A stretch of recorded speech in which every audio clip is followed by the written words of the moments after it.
السلام علیکم ورحمۃ اللہ وبرکاتہ یوٹیوب چینل دنیا دین۔ اللہ تعالیٰ قرآن میں فرماتے ہیں ان اللہ ملائکتہ یصلون علی النبی یا ایھا الذین آمنوا صلوا علیہ وسلموا تسلیما، سورۃ الاحزاب آیت نمبر 56۔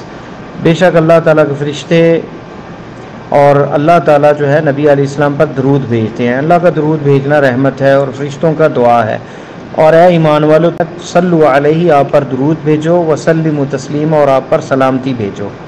اور شیخ ابن عثیمین رحمہ اللہ جو ہیں وہ یہ کہتے ہیں کہ السلام علیکہ ایھا النبی، کیا یہ خبر ہے یا دعا ہے؟ یعنی حل انت تخبر، کیا ہم خبر دے رہے ہیں کہ اے رسول تم پر سلامتی ہو، اور یہ کہہ رہے ہیں، یا ہم دعا مانگ رہے ہیں کہ اللہ تعالیٰ انہیں سلامت رکھے؟ تو جواب یہ ہے کہ یہ دعا ہے کہ اللہ تعالیٰ ان پر سلامتی بھیجے، یہ خبر جو ہے بمعنی دعا ہے۔ اور اسی طرح ابو بکر اور عمر رضی اللہ تعالیٰ عنہ پر اللہ تعالیٰ ان پہ راضی ہو اور اللہ تعالیٰ کی رحمتیں ہوں، السلام علیکم سلام بھی کہہ سکتے ہیں ان پر۔ یہ سلام جو ہے یہ خبر نہیں ہے جیسے ہم زندہ آدمی کو کہتے ہیں، بلکہ یہ دعا ہے، جو کہ آپ قبرستان میں بھی جاتے وقت عائشہ رضی اللہ تعالیٰ عنہ کی جیسے حدیث ابو داؤد میں آتی ہے کہ میں قبر کی زیارت میں کیا پڑھوں، تو آپ نے فرمایا السلام علیکم یا اہل دیار من المؤمنین، تو اس میں بھی سلام ہے۔ اب یا تو کہیں کہ تمام قبر والے زندہ ہیں، اگر صرف سلام کہنے سے اگر کسی کی حیات ثابت ہوتی ہے کہ وہ زندہ ہے یا وہ سارے سنتے ہیں، تو وہ دعا کے معنی میں ہے سلام پڑھنا۔ تو الصلاۃ والسلام علیکہ یا رسول اللہ بھی کہا جا سکتا ہے، اللہم اجزی نبیک عن امتہ خیر الجزاء، اللہ قد بلغت الرسالہ وادیت الامانہ، مختلف جملے کہے جا سکتے ہیں۔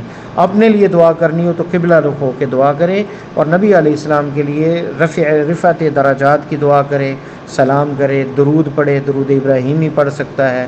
اور صاحبین جو ہے ابو بکر اور صدیق رضی اللہ تعالیٰ عنہ اور عمر رضی اللہ تعالیٰ عنہ، ان کے اوپر جو ہے السلام علیکہ یا ابا بکر، السلام علیکہ یا امیر المومنین عمر بن الخطاب رضی اللہ عنہما، اللہم ارفع درجاتہم فی اعلی علیین، یہ جملے کہنا چاہے تو کہہ سکتا ہے، یا سلام پہ اکتفا کرنا چاہے تو وہ اکتفا کر سکتا ہے۔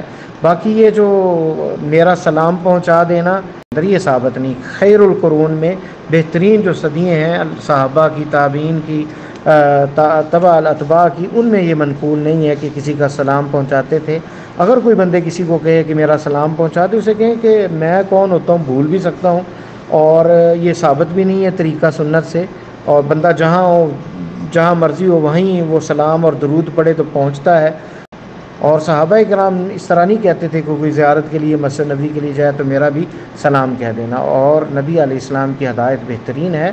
اور بعد میں آنے والے جو ہیں ان کے جو نئے کام دین میں، ان سے بچا جائے، کہ آپ نے فرمایا کل محدثۃ بدعہ، ہر نیا کام دین میں جو ہے بدعت ہے، اور کل بدعۃ ضلالہ، اور ہر بدعت گمراہی ہے۔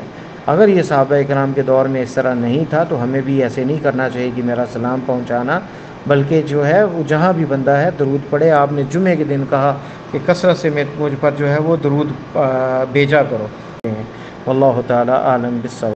یہ تھے محترم محمد جمیل علوی صاحب، فاضل مدینہ یونیورسٹی، جو دینی سوال و جواب گروپ مسائل دین المدینہ 4 نمبر میں آئے ایک سوال کا جواب دے رہے تھے۔